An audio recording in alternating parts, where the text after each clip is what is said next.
جەژنی لەدایکبوونی حەزرەتی مەسیحا کریستیانەکان لە سلێمانی هاوشێوەی جیهان نوێژی قوداسیان ئەنجامدا. نزای پێکەوە ژیان و ئارامی زیاتریان دەکرد لە نوێژی ئەم ساڵدا. لەدایکبوونی حەزرەتی مەسیحا کە سەرۆکی ئاشتیە، سەرۆکی خۆشەویستیە، ئێمە دیانەتی مەسیحی بەوە دیارەکەوە ئەوانەی کەوا مەسیحین هەموو ئاشتی خوازن، هەموو خۆشەویستن، هەموو خەڵکیان خۆشەوێت. لەبەرەوە ئێمە دیانەتی مەسیح ئەوانەی کە مەسیحین لەگەڵ هەموو قەوم و هەموو دینەکە ئەگونجێن.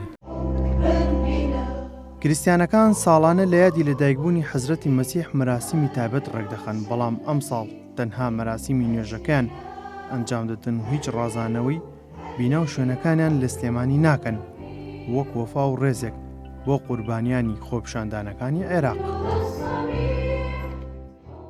جەژنە پیرۆزە ئەەکەم لە هەر چوار پارچەی کوردستان لە عێراق لە برا موسڵمانەکان بلەخەس وەکو ژیانێکی پێکەوە ژیاوین و هیواداریشم هەر لە ئاشتی و لە خۆشیابین. ئینشەڵڵا ئەم جەژنە ببێ بە جەژنێکی ئارامی و خۆشی و شادمانی بێ.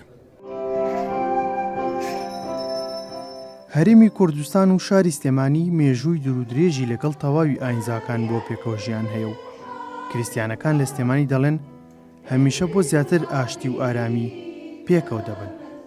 ئەحمەد ئیسماعیل گەلی، کوردستان، سلێمانی.